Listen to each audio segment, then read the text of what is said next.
এই মা বোনেরা, আমার একদম ভুল বুঝতে যেও না। এই সূরা বাকারার একটা ঘটনা রয়েছে, ওই ঘটনাটার মধ্যে এই আলোচনাটা রয়েছে বলি আপনাদের আগেই ভেঙে দিলাম।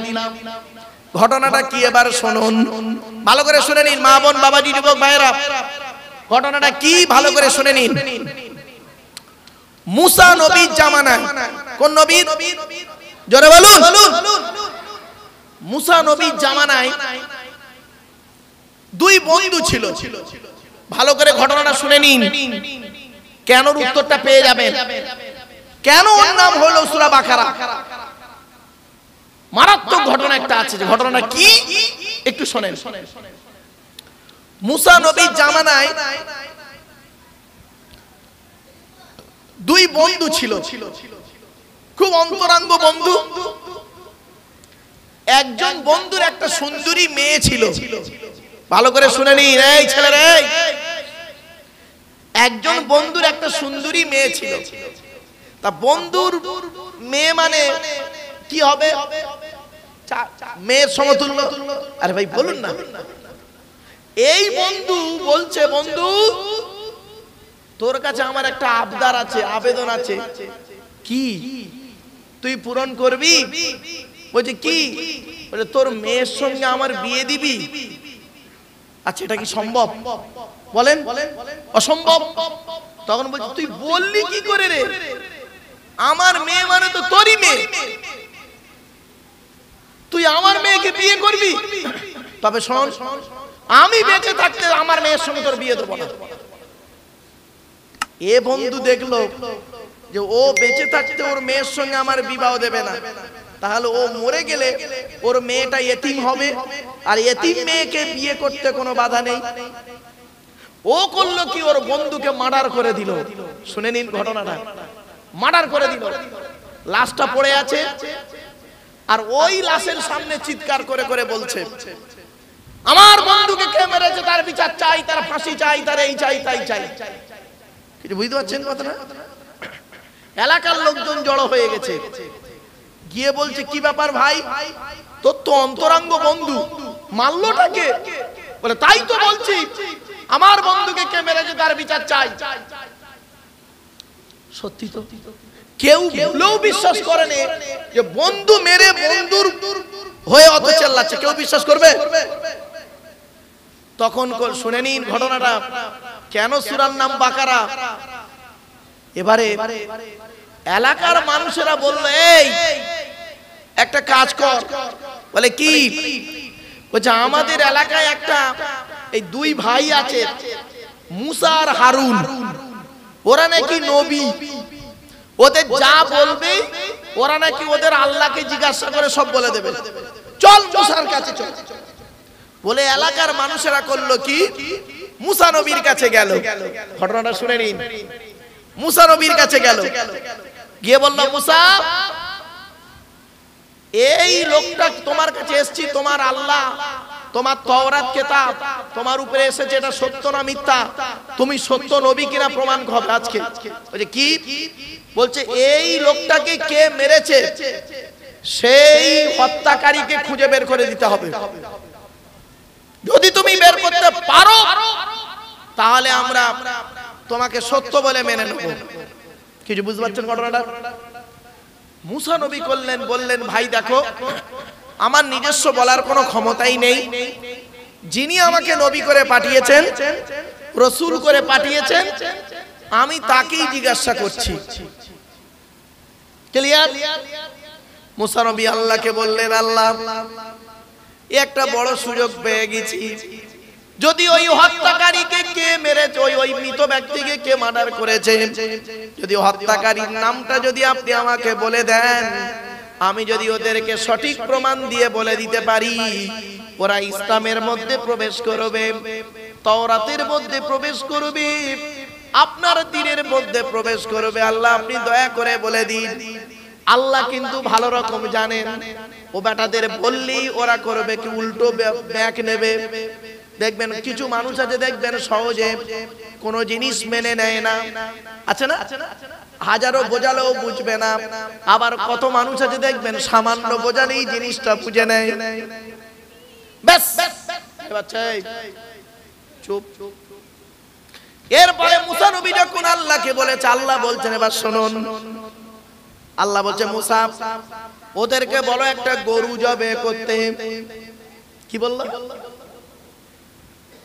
ইন্নাল্লাহা ইয়া'মুরুকুম আন তাযবাহু বাকারা। আল্লাহ পাক বলে দিলেন, নিশ্চয়ই আল্লাহ বললেন ওদেরকে বলো ওরা যেন একটা বাকারা গরু জবাই করে। বলে জবাই করে কি হবে? আল্লাহ বলে গরু জবাই করার পরে ওই গরুর চামড়া নিয়ে গোশত নিয়ে এক টুকরো গোশত নিয়ে করবে কি? ফাকুল্লা তরিবহু বিবাউদিহা কাযালিকা ইউহয়িল্লাহুল মাউতা ওয়া ইউরীকুম আয়াতিহি লাআল্লাকুম তাকিলুন। ওই এক টুকরো মাংস নিয়ে, গরুর গা থেকে এক টুকরো মাংস নিয়ে ওই মৃত ব্যক্তির গায়ে মারবে। মারার পরে দেখবে ওই মৃত ব্যক্তি জীবিত হয়ে উঠবে, আর জীবিত হয়ে ওই মৃত ব্যক্তি জীবিত হয়ে বলে দেবে ওকে কে হত্যা করেছে। আবার কিছুক্ষণ পরে আবার মারা যাবে। মারাত্মক ঘটনা তো, চলো তাই হবে বলে। এবার বলছে আচ্ছা বাবা বলেন তো, একটা ছোট্ট প্রশ্ন করি এর মাঝখানে। আমি যদি আপনাদের এখনই বলি ভাই আমাকে এক গ্লাস পানি দিন, তা একজন ব্যক্তি কমিটির একটা ছেলেকে এক গ্লাস পানি নিয়ে চলে আসবে, এটাই তো উত্তর হয়ে গেল নাকি? আরে ভাই বলুন না। নাকি কমিটির ছেলেটা ওখান থেকে প্রশ্ন করবে, স্যার হুজুর কাঁচের গ্লাস না প্লাস্টিকের গ্লাস, কলের পানি না টিউবওয়েলের পানি? প্রশ্ন করবে। পানি চেয়েছে, হুজুরের পানি দেওয়ার একটা বোতল নিয়ে চলে আসবে, কি একটা গ্লাসে করে এক গ্লাস পানি নিয়ে, যে কোনো আমি বলেছি এক গ্লাস পানি। তা আল্লাহ বললো ওদেরকে বলো একটা গরু জবাই করতে। তো ওরা একটা গরু ধরে এনে জবাই করে দিলে ঝামেলা মিটে যেত। ব্যাস কি করছে দেখো, ওরা বলছে মুসা তোমার আল্লাহকে একবার জিজ্ঞাসা করো তো, গরু তো অনেক রকমের আছে, হেলে গরু আছে, গাই গরু আছে, কোন গরুটা জবাই করতে হবে? আল্লাহ বললেন মুসা দেখলে ওদেরকে গরু জবাই করতে বলেছে, একটা গরু জবাই করলে ঝামেলা মিটে যেত। ওরা ওটা না করে প্রশ্ন করছে আবার, তাহলে ওদের বলে দাও এমন গরু জবাই করো যে গরু জীবনে কোনোদিন হাল কাঁদে নেই। তার মানে কি গরু বুঝতে পারছেন? মানে বকনে বাছুর যেটাকে বলা হয়। তারপর বল আচ্ছা এবার বুঝতে পেরেছি। আচ্ছা মুসা মুসা মুসা শোনো শোনো শোনো, তোমার আল্লাহকে আবার একবার জিজ্ঞাসা করো তো, আমাদের এলাকায় গরুর রং অনেক রকম, কালো আছে, লাল আছে, হলুদ আছে, সাদা আছে, তা কোনটা চাই? আল্লাহ বললেন মুসা দেখলে ওদের কেমন চুলকুনি দেখতে পাচ্ছ? তখন আল্লাহ পাক বলে দিলেন ক্বালু দু'উ লানা রাব্বাকা ইউবাইয়িন লানা মা লাউনুহা। তারা মুসা নবীকে বলল, মুসা নবীকে তারা বলল মুসা তোমার আল্লাহকে বলো গরুর রংটা কেমন হবে। আল্লাহ পাক বলে দিলেন ওরে মুসা শোনো, এমন একটা রং ওদের বলবো খুঁজতে খুঁজতে ওদের পায়ে চটি ছিঁড়ে যাবে। ইন্নাহা বাকারাতুন সাফরাউ ফাকিউল লাউনুহা তাসুরুন নাযিরিন। এমন একটা গরুর নাম বলেছে শুনে নিন, গাঢ় হলুদ গরু খুঁজে আনো। এখন ওই এলাকায় একটাই লোকের গরু ছিল গাঢ় হলুদ, একটাই লোকের গরু আছে গাঢ় হলুদ। তার কাছে গিয়েছে, তার কাছে গিয়ে বলছে ভাই তোর গরুটা দিয়ে জবাই করবো। বলে ভাই পিরি পিরি গরু হবে না, এক পাল্লায় গরু অপর পাল্লায় সোনা। বলে দে। এবার জেদ কি জিনিস দেখুন, বলে তাই দেবো।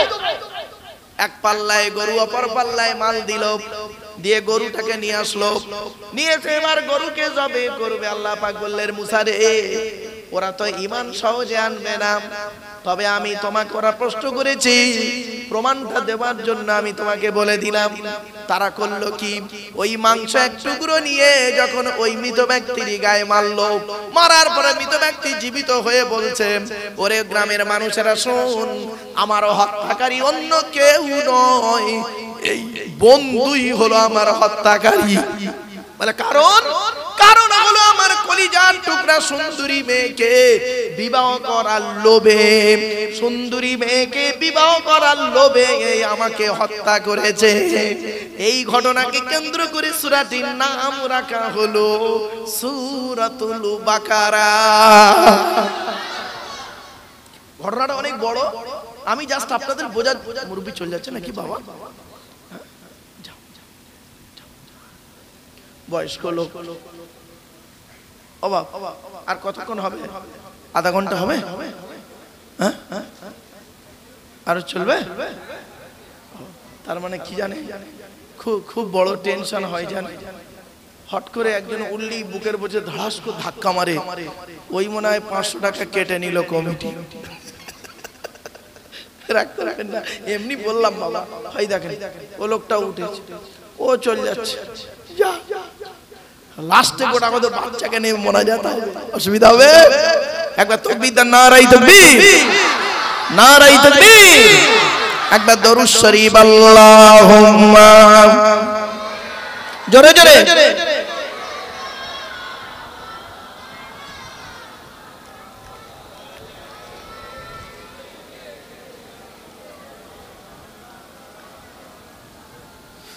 আমার বাপেরা, সেই সূরা বাকারার আলোচনা চলছে, শুনে রেখে দিন।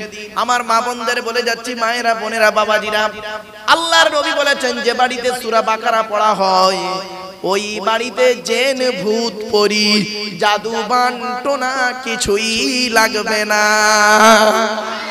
আল্লাহর নবী করতেন কি শুনে নিন। আল্লাহর নবী যাকে রাষ্ট্রপতি বানাতেন, যাকে রাজ্যপাল বানাতেন, গভর্নর বানাতেন, কোন রাজ্যের গভর্নর যখন নবীজি বানাতেন, যে ব্যক্তি সূরা বাকারা, সূরা আল ইমরান ভালো করে জানতেন তাকেই গভর্নর বানিয়ে দিতেন। কারণ সূরা বাকারার মধ্যে রয়েছে সমস্ত রকমের আলোচনা, হারাম, হালাল, বৈধ, অবৈধ, তলাক থেকে শুরু করে একদম সবকিছুর আলোচনা, নবীদের ঘটনা, সবকিছুর আলোচনা, বেশিরভাগ আলোচনা সূরা বাকারার মধ্যে আছে। এই জন্য সূরা বাকারা শুরু করলাম বাবা, জানি না কবে শেষ হবে। আপনারা যতদিন কোরআনের তাফসীর দেবেন, আজকের এই 20টা আয়াত করে যাচ্ছি, 21 নম্বর আয়াত থেকে অন্য বক্তার কাছ থেকে শুনে নেবেন। প্রতি বছর তাফসীরুল কোরআনের মাহফিল দেবেন 3 দিন ব্যাপী। আপনারা এত টাকা খরচা করে একদিনে জলসা কেন দেবেন? 3 দিন ব্যাপী তাফসীরুল কোরআনের মাহফিল, 3 দিন 3টে সূরার তাফসীর দেবেন, বেলা রাত 12টার মধ্যে জলসা শেষ হয়ে যাবে। এটাই হলো তাফসীরুল কোরআনের আলোচনা। আর এসব তো করে না, এখন খালি কিসসা কাহিনী, এ মাথা ও মাথা সে মাথা করে বক্তব্য শেষ। চলুন আজকের আলোচনা হবে সূরা বাকারার 20টা আয়াতের আলোচনা করব। সূরা বাকারাটা মদিনায় নাযিল হয়েছে, জোরে বলুন। এবার আসছি সূরা বাকারার প্রথম আয়াতটা কি? আলিফ লাম মিম, যালিকাল কিতাবু লা রাইবা ফীহি হুদাল লিল মুত্তাকিন আল্লাযীনা ইউমিনুনা বিল গায়বি ওয়া ইউকিমুনাস সালাতা ওয়া মিম্মা রাযাকনাহুম ইউনফিকুন ওয়াল্লাযীনা ইউমিনুনা বিমা উনজিলা ইলাইকা ওয়া মা উনজিলা মিন ক্বাবলিক ওয়া বিল আখিরাতি হুম ইউকিনুন উলাইকা আলা হুদাম মির রাব্বিহিম ওয়া উলাইকা হুমুল মুফলিহুন। মুসলমানের বাচ্চা, তোমরা কোরআন শোনার পরে একটু জোরে সুবহানাল্লাহ বলতে পারছো না? আর উল্টো পাল্টা কিসসা কাহিনী শুনে জোরে সুবহানাল্লাহ বলবে? চলো, আলিফ লাম মিম, এই 2-3টে অক্ষর কাটা কাটা অক্ষর, একে বলে হুরুফে মুকাত্তাআত।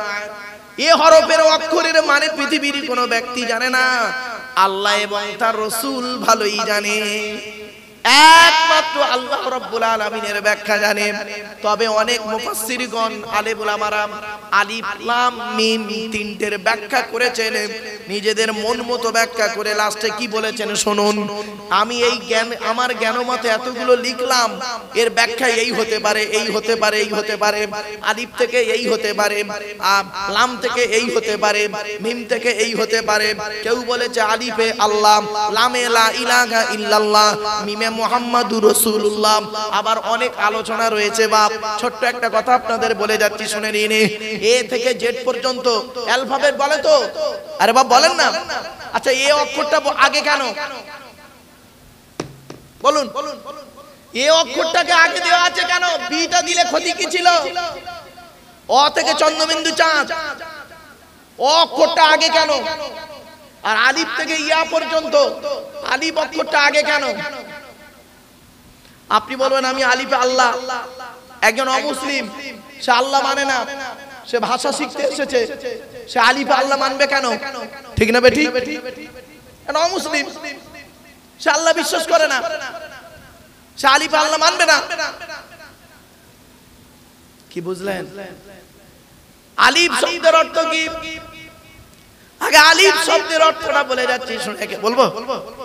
আরে আলিফ শব্দের অর্থ হলো ভালোবাসা। প্রত্যেকটা ভাষা লেখার সময় বাঁ দিক থেকে ডান দিকে চলে যায়, আর আরবি ভাষা লেখার সময় বাম দিক থেকে ডান দিকে আসে। ঠিক না বেটি? আরে এটাই জানানো হয়, অনেক ভাষা হৃদয় থেকে বের হয়ে যায়, আরবি এমন একটা ভাষা হৃদয়কে আঁকড়ে নিয়ে নেয়। আল্লাহ নবী বলেছেন তিনটে কারণে তোমরা আরবিকে ভালোবাসো। আর জান্নাতের ভাষা হলো আরবি, আমি মুহাম্মদুর রাসূলুল্লাহ সাল্লাল্লাহু আলাইহি সাল্লাম, আমার ভাষা হলো আরবি। আর 3 নাম্বার হলো কোরআনের ভাষা হলো আরবি। উহিব্বুল আরবি সালাস, নবীজি বললেন তিনটে কারণে আরবিকে ভালোবাসো। 1 নাম্বার হলো জান্নাতের ভাষা হলো আরবি, 2 নাম্বার হলো কোরআনের ভাষা হলো আরবি, 3 নাম্বার নবীর ভাষা হলো আরবি। আমি মুহাম্মাদুর রাসূলুল্লাহ সাল্লাল্লাহু আলাইহি সাল্লাম, আমার ভাষা হলো আরবি। ওরে বাবা, আলিফ মানে প্রেম, ভালোবাসা, মহব্বত। ছোটবেলায় আপনারা একটা সিরিয়াল দেখেছিলেন, এখন আর সিরিয়ালটা ভালো চলে না, আলিফ লায়লা, মনে পড়ছে? তার মানে কি? লায়লার প্রেম, প্রেম, আলিফ মানে প্রেম, ভালোবাসা। তাহলে 1 নাম্বার আলিফ থেকে আল্লাহ। কেউ বলেছেন, আমরা আজকে ধর্মীয় আলোচনা করছি সেই জন্য আলিফে আল্লাহ। কেউ বলেছেন লামে লা ইলাহা ইল্লাল্লাহ মুহাম্মাদুর রাসূলুল্লাহ, আর মিম থেকে মুহাম্মাদুর রাসূলুল্লাহ। এবার আসছি, আল্লাহর পরিচয় বলে দিয়েছি, লা ইলাহা ইল্লাল্লাহর পরিচয়টা বলি। মনে রাখবেন, ইলাহুন শব্দের অর্থ হলো মাবুদ। ভালো করে শুনে নিন, আল্লাহ হলেন একক, আহাদ। আল্লাহ আহাদ, আল্লাহ ওয়াহিদ নন। ওয়াহিদুন মানে এক, আহাদুন মানে এক। যা ওয়াহিদুন মানে এক, যা 2 আছে বা থাকতে পারে। আহাদুন মানে এক, যা 2 হয় না। তাই আল্লাহ পাক বলে দিলেন কুল হুয়াল্লাহু আহাদ। নবী তুমি বলো আল্লাহ হলেন একক। কি আমার চা দিতে আসছো? না বাপ, লাগবে না চা, লাগবে না বাপ। এই অবস্থাতেই যদি আল্লাহ মৃত্যু দিয়ে দেয়, অতি যথেষ্ট। এটাই হবে আমার জীবনের শেষ ওয়াজ। ঠিক না ঠিক বাপ? বাস্তব আপনাদের বলে যাচ্ছি, আমি যখনই স্টেজে উঠি বাপ, এই নিয়েতেই উঠি যে আল্লাহ পাক যদি এই অবস্থাতেই আমাকে মৃত্যু দিয়ে দেয়, এটাই আমার জীবনের শেষ ওয়াজ। হতে পারে না। আল্লাহ আমার কিচ্ছু দরকার নেই বাপ। আল্লাহ যদি আমাকে কিয়ামতের মাঠে বলে মারুফ, ওরে আব্দুল্লাহ গিল মারুফ, তোরা আমি সব মাফ করে দিলাম, এইটুকুই যথেষ্ট, আর কিছু লাগবে না। মারুফ তোরে তো মাফ করে দিলাম, যা তুই পৃথিবীতে যা করেছিস তোকে মাফ করে দিলাম, ব্যাস। এইটুকু যদি আল্লাহ বলেন, ওটাই আমাদের যথেষ্ট। ঠিক না বেটি? পৃথিবীতে এমন করে নেক কাজ করতে পারিনি যে জান্নাত পেয়ে যাব। আমরা তো অনেক সময় নিজেরাই বলে ফেলি জান্নাতি জান্নাতি, অমুক জান্নাতি, তমুক জান্নাতি। শুনে নিন, এই পৃথিবীতে আল্লাহ পাক 10 জনকে জান্নাতের সার্টিফিকেট দিয়েছিলেন। 10 জন ব্যক্তিকে তাকে আশারায়ে মুবাশশারা বলে। 10 জন ব্যক্তিকে জান্নাতের সার্টিফিকেট দিয়েছেন। আমরা যাকে তাকে বলে দিচ্ছি উনি জান্নাতি, উনি জান্নাতি। ওরে বোকা, তাকে জিজ্ঞাসা কর ও নিজে জান্নাতে যাবে কিনা, ও নিজে জান্নাতে যাবে কিনা জিজ্ঞেস কর। এত সহজ জিনিস নয় বাবা। চলো না এগিয়ে যাচ্ছি। এরপরে আল্লাহ বলছে বান্দা শোন, যালিকাল কিতাবু লা রাইবা ফি, এমন এক কিতাব, এই কিতাবের মধ্যে কোনো সন্দেহ নেই। 1985 সালে কোরআনকে কম্পিউটারে তোলা হলো। শুনে রেখে দিন, কোরআনকে কম্পিউটারে তোলা হলো। যত ধর্মগ্রন্থ তোলা হয়েছে তার মধ্যে কিছু না কিছু ভুল বের হয়েছে। কোরআনকে যখন কম্পিউটারে তোলা হলো, কম্পিউটারের স্ক্রিনে উঠলো ইয়া এমন এক কিতাব যার মধ্যে কোনো রকমের ভুল বা ত্রুটি নেই। আরে পৃথিবীর এমন কোন লেখক নেই যে কিতাবের প্রথমে লিখবে, পৃথিবীর এমন কোন লেখক নেই কোন কিতাব লিখতে গিয়ে বলবে আমি এই কিতাবটা লিখেছি, এই কিতাবের এই পুস্তকের মধ্যে কোনো ভুল নেই। তবে এতটুকু তিনি বলেন আমার জ্ঞানমতে কিতাবটি লিখেছি, আমার জানা মতে কিতাবটি লিখেছি, যথাযথ প্রমাণ দিয়ে কিতাবটি লিখেছি, চেষ্টা করেছি ত্রুটি মুক্ত হওয়ার জন্য। যদি পাঠকের চোখে কোনো ভুল পড়ে দয়া করে আমাকে জানাবেন, পরের সংস্করণে এটাকে আমি ভুল সংশোধন করে নেব। কিন্তু পৃথিবীর একটাই কিতাব আমার হাতে রয়েছে গো বাপ, এই কোরআন এমন এক কিতাব এর মধ্যে কোন রকমের সন্দেহ না। যালিকাল কিতাবু লা রাইবা ফি, এই কিতাব কাদের জন্য এসেছে? হুদাল লিল মুত্তাকিন, যারা আল্লাহকে ভয় করে, যারা আল্লাহকে ভয় করে তাদের জন্য হলো হেদায়েত হবে। আর যে আল্লাহকে মানেই না, বিশ্বাস করে না, তার জন্য কি হবে? শুনে রেখে দিন, এ কোরআন বলছে আমাকে যারা ভয় করে, আল্লাহকে যারা ভয় করবে সেই ব্যক্তি এই কোরআন থেকে শিক্ষা লাভ পেয়ে যাবে, তাকে পথ রাস্তা বলে দেবে কিভাবে চলতে হবে। হুদাল লিল মুত্তাকিন। আচ্ছা মুত্তাকিন আবার কাদের বলছে শুনে নিন। মুত্তাকিনের ব্যাখ্যা আল্লাহ নিজেই বলছেন, আমি নিজে ব্যাখ্যা করব না, আল্লাহ নিজেই তাফসীর করে দিচ্ছেন ইসমে মাউসুলা দিয়ে, আল্লাযীনা ইউমিনুনা বিল গায়বি। ওই ব্যক্তি হলো মুত্তাকি যারা আল্লাহকে না দেখে, না বুঝে, না চিনে অন্ধের মতো বিশ্বাস করেছে। এই যুবক ছেলেরা, আমি ওয়াজ করতে করতে এক এক জায়গায় বলেছি, এই ইউটিউব ওয়ালারা ভালো জানে, এদের আছে জানি না এই স্টকে। বহুদিন আগে 2000 সালে এই কথাগুলো বলতাম। ভালোবাসা, একটা প্রেমিক প্রেমিকার ভালোবাসা বজায় রাখতে গেলে 5টা পয়েন্ট আছে। কটা পয়েন্ট? প্রেমিক প্রেমিকার ভালোবাসা টিকে রাখতে গেলে 5টা দিক আছে। 1 নাম্বার কি জানেন? 1 নাম্বার হলো প্রেমিক প্রেমিকার ভালোবাসা টিকে রাখতে গেলে একে অপরকে অন্ধের মতো বিশ্বাস করতে হবে, তবেই ভালোবাসা টিকে থাকবে। ঠিক না বেঠিক? প্রেমিক প্রেমিকাকে বিশ্বাস করবে আর প্রেমিকা প্রেমিককে বিশ্বাস করবে, অন্ধের মতো বিশ্বাস করবে। যদি সন্দেহ লেগে যায় তাহলে গেল। 2 নাম্বার হলো প্রেমিক প্রেমিকার ভালোবাসা টিকে রাখতে গেলে কি করতে হবে? একে অন্যের জন্য একটু সময় ব্যয় করতে হবে। কি বললাম? সময় ব্যয় করতে। ভালো করে শুনে নিন, এর ব্যাখ্যায় কিরকম আসছে দেখুন। সময় ব্যয় করতে হবে। আমতলা, জামতলা, বুড়ির বেলতলা, মাছতলা, ইকোপার, নিকোপার, চিড়িয়াখানা, ভিক্টোরিয়া, জাদুঘর, তারামণ্ডল, নদীর পার্কে বসে প্রেমিক প্রেমিকার কাছে বসবে, প্রেমিক প্রেমিকা প্রেমিকের কাছে বসে একটু গল্প গুজব করবে, নদীর হাওয়া খাবে, আর ওই দিঘার সুন্দর ঢেউ, ওল্ড দিঘার ঢেউগুলো খাবে, আর ঠিক রাতের বেলা হোটেল থেকে পরের দিন সকালে বাড়ি চলে আসবে। চলো 2 নাম্বার, প্রেমিক প্রেমিকার ভালোবাসা টিকে রাখতে গেলে কি করতে হবে? একে অপরকে সময় দিতে হবে। 3 নাম্বার, প্রেমিক প্রেমিকার ভালোবাসা টিকে রাখতে গেলে কি করতে হবে? একে অন্যের জন্য একটু শুকাতে হবে। প্রেমিক প্রেমিকাকে ফোন করে বলছে, হ্যালো হ্যালো সোনা তুমি খেয়েছো, ইত্যাদি। ও বাবা, বাচ্চাগুলো দেখেছেন কত চালাক, স্মার্ট।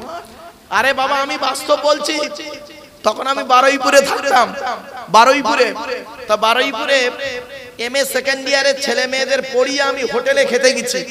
তো খেতে গিয়ে দেখি একই টেবিলে একটা ছেলে চাপ দিয়ে ভাত খেলো। আমি সবজি তরকারি দিয়ে ভাত খেলাম, ও চাঁদ দিয়ে ভাত খেলো, খেয়ে ও বিল পেড করে বাইরে গেল, আমিও বিল পেড করে বাইরে গেছি। গিয়ে দেখি হঠাৎ ওর ফোনে একটা ফোন এলো, তো মনে হলো ওর কথা শুনে ওর প্রেমিকা ফোন করেছে। শুনে ওর ভাষা শুনে কি বলছে জানেন? প্রেমিকাটা মনে হয় ওকে জিজ্ঞাসা করেছে, সোনা তুমি ভাত খেয়েছো? এ কি বললো জানেন? সোনা তুমি না ভাত খাওয়া পর্যন্ত আমি কোনোদিন খেয়েছি। আমি তখন মনে মনে বলছি, চিল্লে বলবো, ওরে ভাই ওরে বোন, এ মাল চাপ দিয়ে খেয়ে তোকে ফোন করছে। চলো চলো লেট মি ফিনিশ, এদিকে প্লিজ অ্যাটেনশন। 3 নাম্বার কি? প্রেমিক প্রেমিকার ভালোবাসা টিকে রাখতে গেলে কি করতে হবে? একে অন্যের জন্য শুকাতে হবে। আমি ব্যাখ্যাটা বলে দিচ্ছি কোরআন থেকে আয়াত দিয়ে। এই প্রথম প্রথম শুনতে কেমন লাগবে, কিন্তু কোরআনে আয়াত দিয়ে যখন বলবো অটোমেটিক আপনাদের মুখ থেকে সুবহানাল্লাহ বেরিয়ে আসবে। দেখুন তাহলে 1 নাম্বার হলো কি? প্রেমিক প্রেমিকার ভালোবাসা টিকে রাখতে গেলে কি করতে হবে? অন্ধের মতো বিশ্বাস করতে হবে। 2 নাম্বার, প্রেমিক প্রেমিকার ভালোবাসা টিকে রাখতে গেলে কি করতে হবে? একে অন্যের জন্য একটু সময় ব্যয় করতে হবে। 3 নাম্বার, প্রেমিক প্রেমিকার ভালোবাসা টিকে রাখতে গেলে কি করতে হবে? একে অন্যের জন্য একটু শুকাতে হবে। 4 নাম্বার, প্রেমিক প্রেমিকার ভালোবাসা টিকে রাখতে গেলে কি করতে হবে? একে অন্যের জন্য একটু গিফট পাঠাতে হবে। Gift gift. 1 জানুয়ারি 1 বৈশাখ বাদ দিয়ে ছেঁড়া রুমাল হলেও যথেষ্ট। যাই হোক, আমার প্রেমিকা দিয়েছে, আমার প্রেমিক দিয়েছে, স্পেশাল গিফট। যাই হোক। আর 5 নাম্বার হলো প্রেমিক প্রেমিকার ভালোবাসা টিকে রাখতে গেলে কি করতে হবে? জীবনে একবার চোখে দেখা করতে হবে। এই বাচ্চা, চোখে দেখতে হবে, একবার দেখা করতে হবে, তবেই প্রেমটা ভালো থাকবে। ধরুন জাস্ট একটা উদাহরণ দিচ্ছি, 9732 পরে 6টা নাম্বার জুড়ে দেবেন আনাড়ির মতো, যে কোনো একটা জায়গায় লাগবেই লাগবে 100%। তো ধরুন একটা ছেলে 9732 পরে 6টা নাম্বার জুড়ে দিয়েছে, যে কোনো এক জায়গায় লেগেছে, একটা মেয়ের গলা পেয়েছে, দেখবেন ছেলেটা ঘন ঘন ফোন করবে আমার। তো ধরুন মুরব্বি বুঝতে পারছে কে বলেছে। চলুন, তো 9732 পরে একটা 6টা নাম্বার জুড়ে দিয়েছে, প্রেমিক প্রেমিকা ফোন হয়ে গেছে। ছেলেটা মেয়েটাকে কোনোদিন দেখেনি, 2 বছর প্রেম করেছে। ছেলেটা মেয়েটার সঙ্গে 2 বছর প্রেম করার পরে মেয়েটা ছেলেটাকে বলছে, সোনা তুমি কেমন নাইজেরিয়ান মাল, আমার দেখতে একবার মন চাইছে। আর ছেলেটা মেয়েটাকে বলছে, তুমিও কেমন মানে অস্ট্রেলিয়া কি বলবো, তুমিও কেমন ওয়েস্ট ইন্ডিজের জিনিস, আমারও দেখতে মন চাইছে। চলো দুজনে দেখা হবে। কোথায় দেখা হবে? ডানকুনি 1 নাম্বার প্ল্যাটফর্মে। তো দুজন প্রেমিক প্রেমিকা 2 বছর প্রেম করার পরে ডানকুনি 1 নাম্বার প্ল্যাটফর্মে যখন দেখা করছে, ও আল্লাহ, ছেলেটা 4 ছেলের বাপ, মেয়েটা 6 ছেলের মা। বুড়ো আর বুড়ি ফোনেই কারবার করে ফেলেছে। যাক, শুনতে হাসি লাগলো, তাই তো? এবার কোরআনে আয়াত দিয়ে দিই। প্রিয় শ্রোতা মণ্ডলী, এই গভীর রাতে আমি আপনাদেরকে বলছি, তাহাজ্জুদের সময় এই উদাহরণটা কেন টানলাম জানি, ঘুমটা ছেড়ে যাবে, বোঝাতে সুবিধা আমার হবে। প্রেমিক প্রেমিকার ভালোবাসা টিকে রাখতে গেলে 5টা জিনিসের প্রয়োজন বলেছিলাম। আমার আল্লাহ বলছেন, বান্দারি এই পৃথিবীর জমিনে আমার সঙ্গে তোদের ভালোবাসা ঠিক রাখতে গেলে পৃথিবীর জমিনে যতদিন বাঁচবি 5টা জিনিসকে ঠিক রাখবি। 1 নাম্বার হলো, আমি আপনাদের বোঝানোর জন্য বলেছিলাম, প্রেমিক প্রেমিকার ভালোবাসা টিকে রাখতে গেলে 1 নাম্বার হলো, না দেখে না বুঝে অন্ধের মতো বিশ্বাস করতে হবে। আমার আল্লাহ বলছে, শোনো বান্দা, তুই যদি আমার অরিজিনাল প্রেমিক হোস, যদি আমার ওলি বান্দা হয়ে থাকিস, বন্ধু হয়ে থাকিস, আমাকে না দেখে না বুঝে না চিনে অন্ধের মতো বিশ্বাস করে যাবি, আমার সঙ্গে তোদের প্রেম ভালোবাসাটা রয়ে যাবে। দলিল দলিল কই? কোরআন বলছে, আল্লাযীনা ইউমিনুনা বিল গায়বি, আমাকে না দেখে না বুঝে না চিনে অন্ধের মতো বিশ্বাস করবি। 2 নাম্বার আপনাদের কি বলেছিলাম মনে আছে? প্রেমিক প্রেমিকার ভালোবাসা ঠিক রাখতে গেলে কি বলেছিলাম? একে অন্যের জন্য একটু সময় ব্যয় করতে বলেছিলাম, মনে পড়ছে? আই কি বলেছিলাম সময় ব্যয় করতে।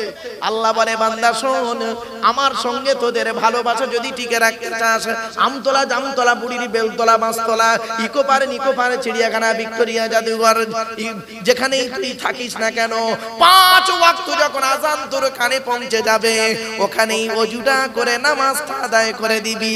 10 মিনিট করে 5 ওয়াক্ত 50টা মিনিট 24 ঘন্টার মধ্যে টাইম টু টাইম আদায় করবি। আমি আল্লাহ আমার সঙ্গে তোদের প্রেম ভালোবাসা রয়ে যাবে। প্রথম যখন প্রেমিকার উদাহরণ দিচ্ছিলাম খুব হাসছিলেন। 2 নাম্বার বললাম, 3 নাম্বার কি বলেছিলাম আপনাদের? প্রেমিক প্রেমিকার ভালোবাসা টিকে রাখতে গেলে কি করতে বলেছিলাম? একে অন্যের জন্য শুকাতে বলেছিলাম, তাই না? আমার আল্লাহ বলে শোন বান্দারে, নবাবপুরের মানুষেরা শোন, আমার সঙ্গে তোদের ভালোবাসা টিকে রাখতে গেলে পৃথিবীর জমিনে করবে কি? 12 মাসে বছর 11টা মাস পেট ভর্তি করে খাবি, 11টা মাস পেট ভর্তি করে খাবি। আর একটা মাস করবি কি, নাম হলো তার রমজান মাস। ফজরের আজান থেকে শুরু করে মাগরিবের আজান পর্যন্ত আমার জন্য একটু শুকিয়ে থাকবি, অর্থাৎ রোজাটা রেখে যাবি। আমি আল্লাহ আমার সঙ্গে তোদের প্রেম ভালোবাসাটা রয়ে যাবে। কটা হলো? এই 3টে। 4 নাম্বার কি বলেছিলাম? প্রেমিক প্রেমিকার ভালোবাসা টিকে রাখতে গেলে কি বলেছিলাম? মাঝে মাঝে গিফট পাঠাতে বলেছিলাম, মনে পড়ছে? 1 জানুয়ারি, 1 বৈশাখ, বার্থডে ইত্যাদি ইত্যাদি, জন্মদিন ইত্যাদি। আমার আল্লাহ বলছে শোন, আমার সঙ্গে তোদের প্রেম ভালোবাসা টিকে রাখতে গেলে কি করবি? আমি আল্লাহ তোকে অর্থ দিয়েছি, টাকা পয়সা ধন সম্পদ দিয়েছি। তুই সারা বছর খাবার পরে বাকি টাকা যখন বাঁচবেন, শতকরা 2.5 টাকা যাকাত দিবি, গরিব ফকির এতিম মিসকিনদের দিবি। শুধু তাই নয়, রমজান মাসে 30 দিন রোজা রাখার পরে ঈদের নামাজ পড়তে যাবার আগে গরিব ফকির এতিম মিসকিনকে ফিতরাটা আদায় করে দিবি। আমি আল্লাহ আমার সঙ্গে তোদের প্রেম ভালোবাসা রয়ে যাবে।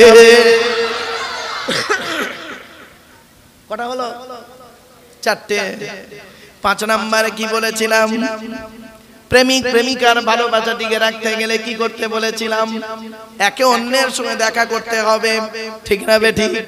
আমার নবী বলছেন বান্দারি ও আমার উম্মতেরা শুনে নাও, এই প্রথম 4টে জিনিস যদি তোমরা ঠিক ঠিক ভাবে পালন করে যাও, আল্লাহ ওয়াদা করেছে কিয়ামতের মাঠে আমি আল্লাহ আমার সঙ্গে তোদের জান্নাতে সাক্ষাৎ হয়ে যাবে।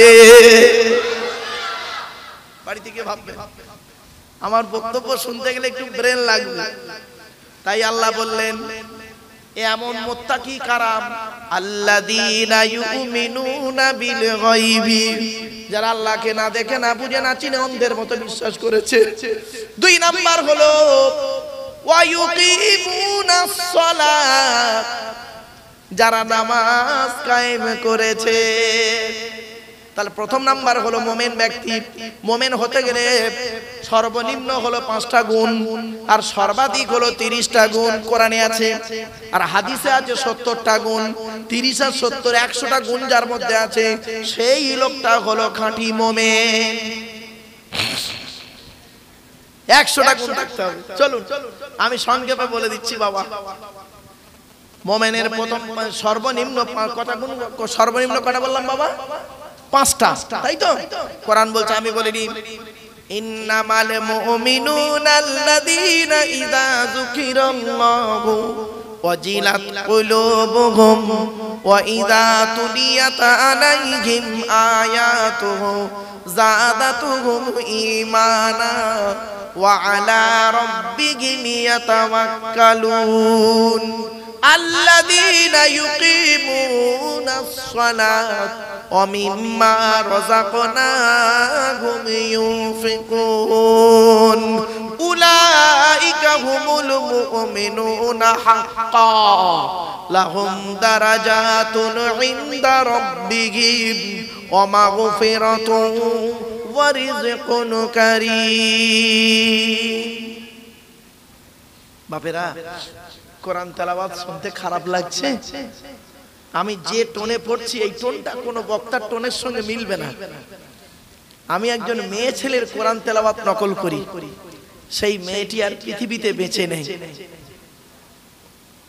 জুন মাসের 28 তারিখ 2023 সাল, জুন মাসের 28 তারিখ 2023 সাল, বগরা ঈদের দিন বেলা 11:30টার সময় পৃথিবী ছেড়ে বিদায় নিয়েছে। তিনি হলেন আমার মা।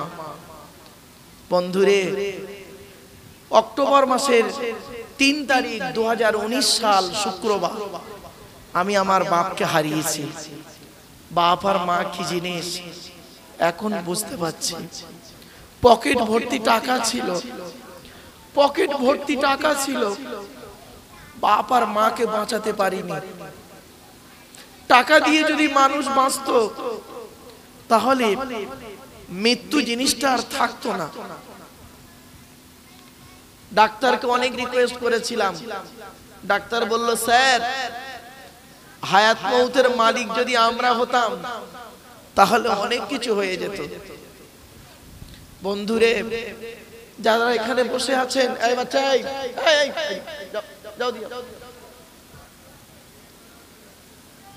যারা এখানে বসে আছেন, মা বোনেদের বলি, মায়েরা বোনেরা, মা চলে গেছে, বাপ চলে গেছে। বাবাজিদের বলছি, বাবা বাপ চলে গেছে, মা চলে গেছে যাদের, সত্যি কথা বলুন, যেদিন মায়ের মরা মুখটা শেষবার দেখেছিলেন মাটি দেওয়ার আগে, তাই তো নাকি? একবার দেখায় তো লাস্ট বারে, বা বলুন না রে বাবা একটু। লাস্ট বারে যখন মায়ের মরা মুখটা দেখেছিলেন, বাপের মরা মুখটা দেখেছিলেন, একবার খেয়াল করুন তো। বাপকে মাটি দিয়ে চলে এলেন, মাকে মাটি দিয়ে চলে এলেন, সেই দিন থেকে আজ পর্যন্ত কাউকে আব্বা বলে ডাকতে পেরেছেন? অন্তর থেকে আব্বা বলে আর বেরোয় না শব্দটা, মা শব্দটা অন্তর থেকে বেরোয় না। নিজের মেয়েকেও তো মা বলে ডাকি, নিজের ছেলেকেও তো আব্বা বলে ডাকি। মনে রাখবেন, শ্বশুর কোনোদিন বাপ হতে পারে না, শাশুড়ি কোনোদিন মা হতে পারে না।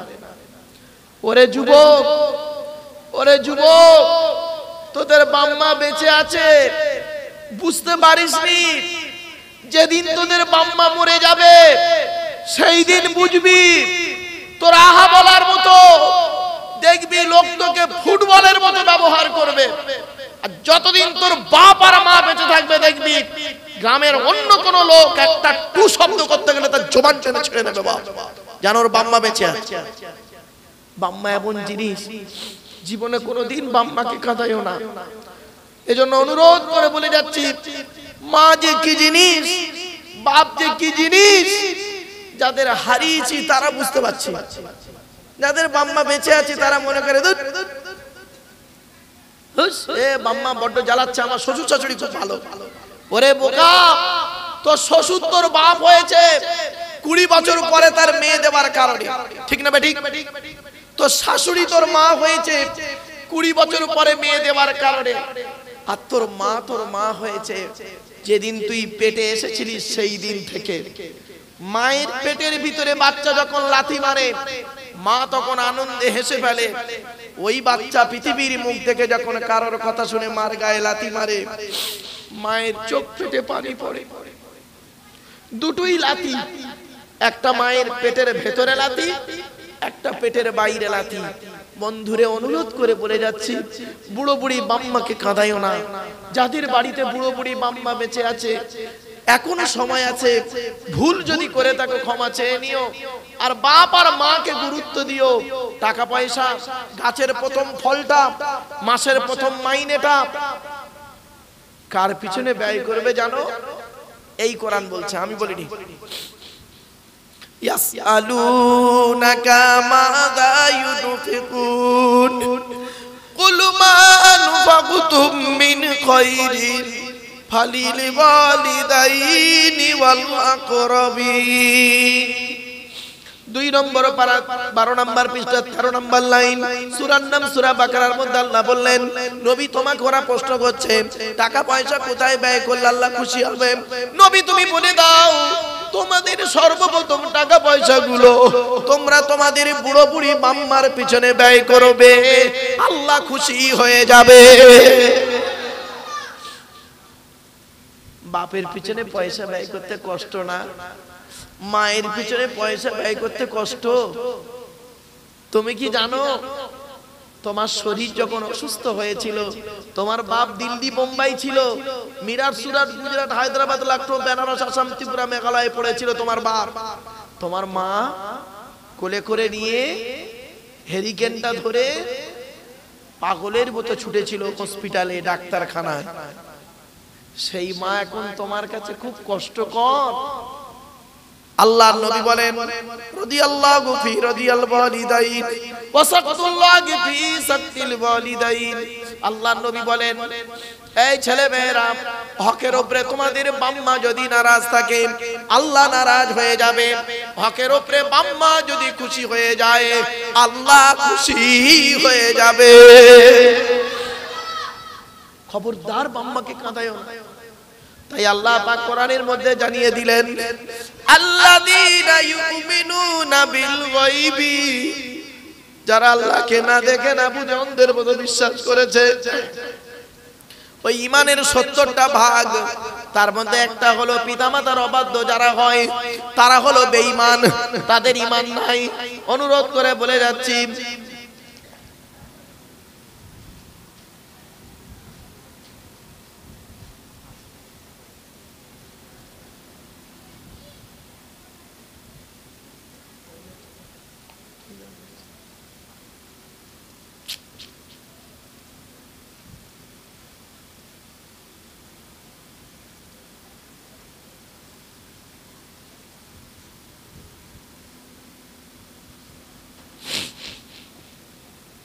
কিসের ওয়াজ করছিলাম এতক্ষণ?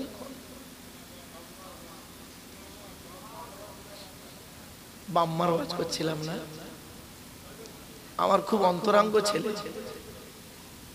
খুব ভালোবাসা আমার।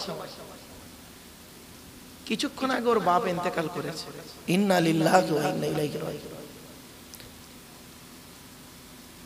আমাকে এসে বলে গেল যে আব্বা ইন্তেকাল করেছে, আপনি একটু যাওয়ার সময় দেখে যান। বলুন, ভাবুন, আজকের ভাবুন বসে ছেলেটার কি হচ্ছে মনটা। সেম হয়েছিল আমার বাপ যেদিন চলে গিয়েছিল, আপনার বাপ যেদিন চলে গিয়েছিল। আমি বক্তব্যের শুরুতেই প্রথমে একটু হাসাচ্ছিলাম, রসালো কথা বলছিলাম। কেন জানেন? পরিবেশটাকে তৈরি করতে গিয়ে। ভাবতে পেরেছেন? এই কিছুক্ষণ আগেও আমার সঙ্গে দেখা করে গেল, এই ঘন্টা 2 আগে, মানে স্টেজে ওঠার আমি এখানে 8টার সময় এসেছি, এসে দেখা করে গেল, ভাইজান আমি আসছি আপনার ওয়াজ শুনবো, এসে আমি আপনার এখানে বসে ওয়াজ শুনবো। আমি বললাম ঠিক আছে, তুমি যাও, কোথায় কি করবে নাকি, কার কি চিকেন কিনে দেবে, ব্যাস। কি বুঝলেন আপনারা? অন ক্যামেরার সামনে বসে আছি আমি, আল্লাহর আলোচনা করছি, কোরআনের আলোচনা। বাম্মা কি জিনিস? কাল থেকে ছেলেরা কাউকে আব্বা বলে ডাকতে পারবে না। মাটি হয়ে যাওয়ার পর থেকে অন্তর দিয়ে কাউকে আব্বা বলে ডাকতে পারবে না। ভাবতে পেরেছেন? আমরা দোয়া করব আল্লাহ তাকে জান্নাত নসিব করুন, বলুন আল্লাহুম্মা আমিন। চলো একবার দরুদ শরীফ, আল্লাহুম্মা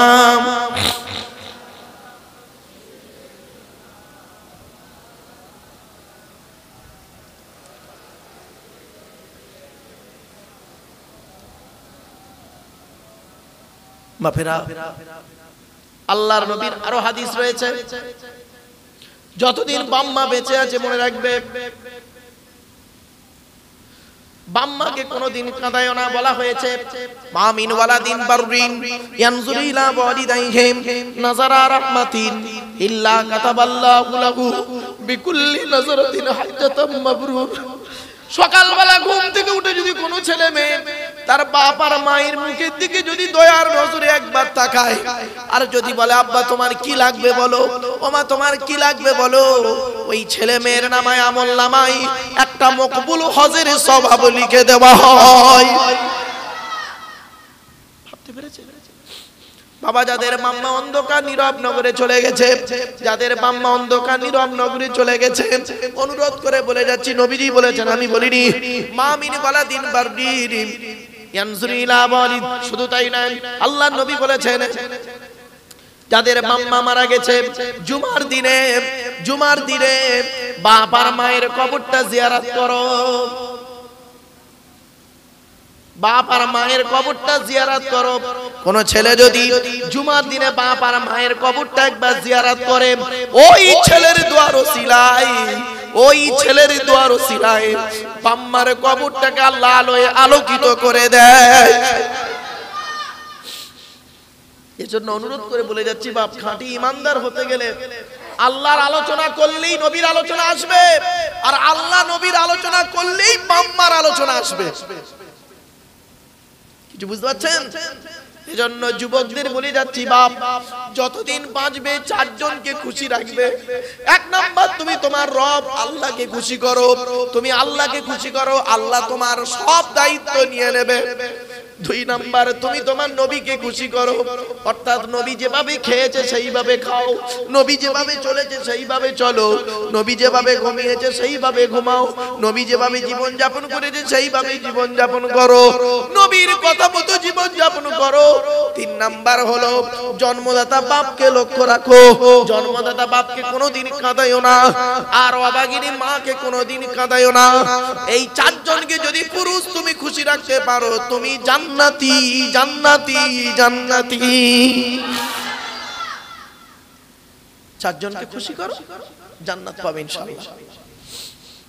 মায়ের দোয়া, বাপের দোয়া কেমন দেখবেন? চলুন ছোট্ট একটা উদাহরণ দিচ্ছি। বাইজিদ বোস্তামি রহমাতুল্লাহ আলাইহি, নাম শুনেছেন? বাইজিদ, একদম সংক্ষেপে ছোট্ট একটা ঘটনা, এখান থেকে শিক্ষা নেওয়ার জন্য কথাটা বলা। বাইজিদ বোস্তামি রহমাতুল্লাহ আলাইহি, তার মা সন্ধ্যারাতে একটু পানি চেয়েছে। উনি করেছেন কি, পানি আনতে গিয়েছে, এসে দেখছে মা ঘুমিয়ে পড়েছে। তো সারা রাত গ্লাসটা ধরে দাঁড়িয়ে আছে। ফজরের আজান হচ্ছে, ঘুমটা ভেঙে গেছে, দেখছে আমার কলিজার টুকরা বাইজিদ গ্লাস ধরে দাঁড়িয়ে আছে। সঙ্গে সঙ্গে বলছে, কি বাবা তুমি দাঁড়িয়ে কেন আব্বা? বলছে, মা সন্ধ্যারাতে পানি চেয়েছিলেন, এসে দেখছি ঘুমিয়ে পড়েছে, তাই গ্লাসটা ধরে দাঁড়িয়ে আছি, পানি পান করাবো। সঙ্গে সঙ্গে মা ওযু করে ফজরের নামাজ পড়ে নামাজের পানিতে বসে নামাজের পরে আল্লাহর কাছে দোয়া চাইছে। বলছে, আল্লাহ আমার বাইজিদকে তুমি জামানার আবেদ বান্দা বানিয়ে দাও। মায়ের দোয়ার ওসিলায় বাইজিদ আল্লাহর আবেদ বান্দা হয়েছে। জোরে বলো। বাইজিদ বোস্তামি রহমাতুল্লাহ আলাইহি যদি মায়ের দোয়া আল্লাহর ওলি হতে পারে, আপনি কেন পারেন না? আপনি আপনার মায়ের দোয়া নিতে পারেন না? কেন পারবেন না?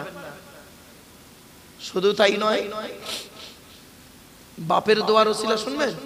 ছোট্ট উদাহরণ, হযরত ইব্রাহিম আলাইহিস সালাতু ওয়াস সালাম, ইব্রাহিম নবী যখন করেছেন কি, কাবা ঘর তৈরি করা ছিল, যখন নতুন করে সংস্কার করছিলেন, বেটা ইসমাইলকে বলছে, বাবা ওখান থেকে পাথরগুলো নিয়ে আসো।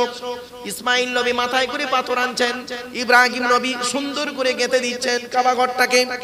আর গাঁথতে গাঁথতে যখন ইসমাইল নবী ঘেমে গেছেন, ইব্রাহিম নবী তখন বাচ্চারা কষ্ট দেখে সহ্য করতে না পেরে বলেছিলেন, রব্বানা ওয়া বা'আথ ফীহিম রাসূলাম মিনহুম ইয়াতলু আলাইহিম আয়াতিকা ওয়া ইউআল্লিমুহুমুল কিতাবা ওয়াল হিকমাতা ওয়া ইউযাক্কিহিম ইন্নাকা আনতাল আজিজুল হাকীম। 1 নম্বর পারার 19 নম্বর পৃষ্ঠা 2 নম্বর লাইন, সূরার নাম সূরা বাকারা। ইব্রাহিম নবী দোয়া করছে ছেলের জন্য, আল্লাহ আমার এই বেটা ইসমাইলের বংশের ভেতর থেকে একটা রাসূল পাঠাইও, সেই রাসূল মানুষকে তেলাওয়াত করে শোনাবে, সেই রাসূল মানুষকে জ্ঞানের শিক্ষা দেবে, কিতাবের শিক্ষা দেবে, সেই রাসূল যেন মানুষকে পবিত্র করতে পারে। বাপের দোয়ার ওসিলায় ইসমাইল নবীর বংশধরের মধ্য থেকে একটা নবী এসেছেন, তিনি হলেন আখিরি জামানার শেষ নবী। এই জন্য মুহাম্মদ সাল্লাল্লাহু আলাইহি ওয়াসাল্লাম বলতেন, আমি হলাম 2 জবিউল্লাহর ছেলে, আমি 2 জবিউল্লাহর ছেলে। একটা হলো ইব্রাহিম জবিউল্লাহর ছেলে আমি, আর একটা হলো আমার দাদু আব্দুল মুত্তালিব জবে করেছিলেন উট, 100 টাকার উট, অনেক ইতিহাস বই। আর একটা কথা বলতেন যে আল্লাহ পাক আমাকে পাঠিয়েছে ঈসা নবীর সুসংবাদ, আর আমার আদি পিতা ইব্রাহিম নবীর দোয়া, ইব্রাহিম নবীর দোয়া মনে রেখে দিন। ইব্রাহিম নবীর দোয়া, মুহাম্মদ সাল্লাল্লাহু আলাইহি ওয়াসাল্লাম আমরা পেয়েছি ইব্রাহিম নবীর দোয়া। ইব্রাহিম নবী দোয়া করেছেন, আল্লাহ আমার এই ইসমাইল বাচ্চার সন্তানের ভিতরে এমন একটা সন্তান তুমি দান করো, সেই সন্তান হলো মুহাম্মদ সাল্লাল্লাহু আলাইহি ওয়াসাল্লাম। আর ঈসা নবী কি বলেছিলেন? দলিল কোরআন, وَإِذْ قَالَ عِيسَى ابْنُ مَرْيَمَ يَا بَنِي إِسْرَائِيلَ إِنِّي رَسُولُ اللَّهِ إِلَيْكُمْ مُصَدِّقًا لِمَا بَيْنَ يَدَيَّ مِنَ التَّوْرَاةِ وَمُبَشِّرًا بِرَسُولٍ يَأْتِي مِن بَعْدِ اسْمُهُ أحمد فلما جاءهم بالبينات قالوا هذا سحر مبين 28 নম্বর পারার 19 নম্বর 28 নম্বর পারার 11 নম্বর পৃষ্ঠা।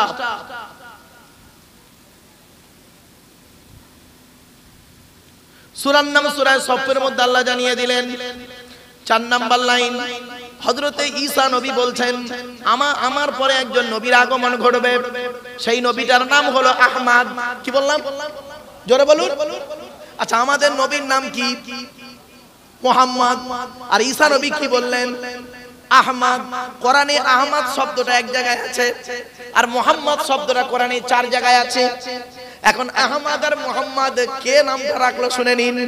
মুহাম্মদ নাম রেখেছিলেন নবীর দাদু আব্দুল মুত্তালিব, মুহাম্মদ নাম রাখলেন, আর নবীর মা আমিনা নাম রাখলেন আহমদ। কি বুঝলেন? চলে তো আমার বাপেরা, আল্লাহ পাক বলছেন আল্লাযীনা ইউমিনুনা বিল গায়বি, মুত্তাকি হলো ওই লোকটা যারা নাকি আল্লাহকে না দেখে না বুঝে অন্ধের মতো বিশ্বাস করবে।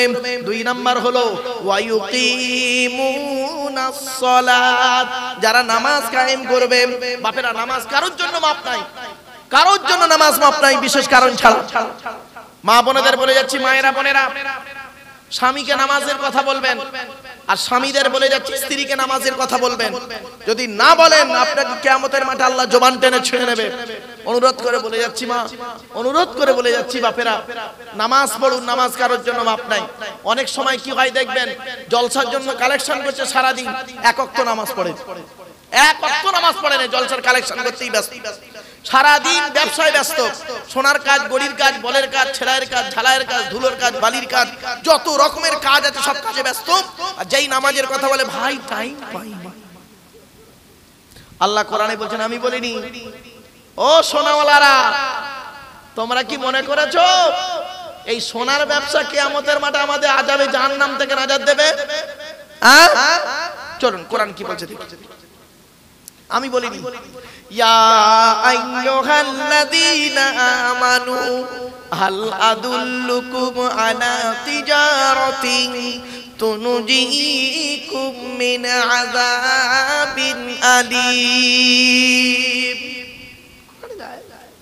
28 নম্বর পারার 11 নম্বর পৃষ্ঠা 10 নম্বর লাইন, সূরার নাম সূরা সফের মধ্যে আল্লাহ পাক জানিয়ে দিলেন, হে ইমানদার বান্দাগণ, আমি আল্লাহ কি তোদের একটা ব্যবসার কথা বলে দেব। সোনার ব্যবসা, জরির ব্যবসা, দর্জির ব্যবসা, যে কোনো একটা ব্যবসার কথা বলে দেব। ওই ব্যবসার মাধ্যমে কিয়ামতের মাঠে তুনজিকুম মিন আযাবিন আলীম, আমার আযাবে জাহান্নাম থেকে নাজাত পেয়ে যাবি। না না না, আমি আল্লাহ কি বলছি শুনে নে বান্দা। তুমিনুনা বিল্লাহি ওয়া রাসূলিহি, আল্লাহ এবং নবীর উপরে 100% বিশ্বাস রাখবি। চলার জীবনে আল্লাহ নবীর উপরে 100% বিশ্বাস রাখবি। আর কি করবি? ওয়াতুজাহিদুনা ফি সাবিলিল্লাহ, জানার মাল আল্লাহর রাস্তায় দিয়ে, বিয়ামওয়ালিকুম ওয়া আনফুসিকুম, জানার মাল আল্লাহর রাস্তায় নিজের জীবনটাকে বিলিয়ে দিবি। তাহলে দিলে কি হবে? যালিকুম খায়রুল লাকুম, ওটাই হবে তোদের জীবনের সবথেকে উত্তম কাজ। কি বুঝলেন বাপেরা? বাড়ি থেকে ভাববেন। তাই আল্লাহ বললেন, ইউমিনুনা বিল্লাহি আল্লাযীনা ইউমিনুনা বিল গায়বি ওয়া ইউকিমুনাস সালাত, যারা নামাজ কায়েম করবে। আচ্ছা, সারা দিনে কত ওয়াক্ত নামাজ ফরজ? 5 ওয়াক্ত। তাড়াতাড়ি বলেন, 5 ওয়াক্ত নামাজ। 5 ওয়াক্ত নামাজ কোন নবী পড়লেন শুনে নিন, সহজে বলে দিচ্ছি। ফজরের নামাজ পড়েছিলেন সর্বপ্রথম হযরতে আদম আলাইহিস সালাতু ওয়াস সালাম। জোহরের নামাজ পড়েছিলেন হযরতে ইব্রাহিম আলাইহিস সালাতু ওয়াস সালাম। আসরের নামাজ পড়েছিলেন হযরতে ইউনূস আলাইহিস সালাতু ওয়াস সালাম। আর মাগরিবের নামাজ পড়েছিলেন, আচ্ছা এশার নামাজ পড়েছিলেন মুহাম্মদ সাল্লাল্লাহু আলাইহি ওয়াসাল্লাম। এবারে মাগরিবের নামাজ পড়েছিলেন কে? তার আগে একটা প্রশ্ন করি, আচ্ছা বলুন ফজরের ফরজ নামাজ ক রাকাত? জোরে বলুন। 2 রাকাত। জোহরের ফরজ নামাজ ক রাকাত? 4 রাকাত। আসরের ফরজ নামাজ ক রাকাত? এশার ফরজ নামাজ ক রাকাত? সব জোর জোর না? আর মাগরিবের ফরজ নামাজ ক রাকাত? কেন এটা বেজোড় কেন? সব জোর আর এটা বেজোড় কেন? শুনে নিন, মাগরিবের নামাজ সর্বপ্রথম কে পড়েছিলেন? বলেছিলাম মনে আছে, সুলাইমান নবীর বাপ দাউদ বলে একজন নবীর কথা বলেছিলাম, মনে পড়ছে? সুলাইমান নবীর বাপ দাউদ নবীর কাছে 2 জন নারী এসেছিল বিচার করতে। সুলাইমান নবীর বাপ দাউদ নবী বিচার করে দিলেন। ওই বিচার করে যখন চলে যাচ্ছেন, গেটে দাঁড়িয়েছিলেন সুলাইমান নবী। সুলাইমান নবী দ্বিতীয়বার বিচারটা করেছিলেন। দাউদ নবী দেখলেন আমার বিচারের থেকে আমার ছেলের বিচারটা একদম যথাযথ যুক্তিযুক্ত হয়েছে। সঙ্গে সঙ্গে আল্লাহর কাছে কাঁদাকাটা করতে করতে উনি করলেন কি, সেই সময় ছিল মাগরিবের সময়, সূর্য ডোবার সময়। ওই সময় উনি করেছেন কি, 4 রাকাতের নিয়ত করে বেখেয়ালি বেচারা 3 রাকাতে বসে পড়েছিলেন।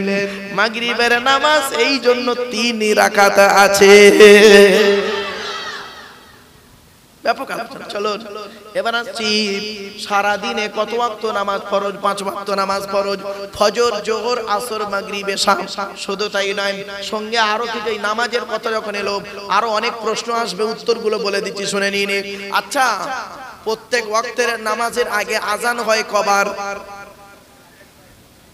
এটা বলুন না রে ভাই, একটু একবার, তাই তো?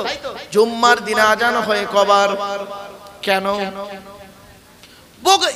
ঈদের নামাজের খুতবা, ঈদের নামাজের খুতবা নামাজের আগে হয় না পরে হয়? নামাজের পরে। আর জুম্মার আজান নামাজের খুতবা নামাজের আগে না পরে? কেন? শুধু তাই নয়, জুম্মার নামাজ 2 রাকাত আর জোহরের নামাজ 4 রাকাত। জোহরের পরিবর্তে তো জুম্মা, তো ওটা 2 রাকাত কেন, এটা 4 রাকাত কেন? এই জন্য বলি বাবা, কেনর উত্তরগুলো একটু জানার চেষ্টা করবেন, অনুরোধ করে বলে যাচ্ছি। শুধু তাই নয়, সারা দিনে 48 রাকাত নামাজ। ফজরের 4 রাকাত, জোহরের 12 রাকাত, আসরের 8 রাকাত, মাগরিবের 7 রাকাত, এশার 17 রাকাত, টোটাল মিলে হলো 48 রাকাত। 1 মিনিট করে সময় দিলে 48 মিনিট। তাও আল্লাহ বলে তোদের 48 মিনিটও তোরা তো সময় দিস না। অনুরোধ করে বলে যাচ্ছি, বাপ নামাজ কারোর জন্য মাপ নাই। নামাজ কি করে শুনে কে দিন, ইন্নাস সালাতা তানহা আনিল ফাহশাই ওয়াল মুনকার। নামাজ বেআয়ামি বেহারামি খারাপ কাজ থেকে মানুষকে হেফাজত করে। তাই আল্লাহ পাক বললেন, মুত্তাকি কারা? যারা আল্লাহকে না দেখে না বুঝে বিশ্বাস করবে। আর 2 নাম্বার হলো 5 ওয়াক্ত নামাজ আদায় করবে। ওয়া ইউকিমুনাস সালাত। 3 নাম্বার হলো মিম্মা রাযাকনাহুম ইউনফিকুন। আমি আল্লাহ তাদের ধন সম্পদ দিয়েছি, টাকা পয়সা ধন সম্পদ গুলোকে আল্লাহ রাস্তায় ব্যয় করে যাবে। এজন্য বাপেদের বলে যাচ্ছি, টাকা পয়সা ধন সম্পদ গুলোকে দান খয়রাত বেশি করে করবেন, দান খয়রাত বেশি করে করবেন। মৃত্যু এসে গেলে আর দান খয়রাত করতে পারবেন না।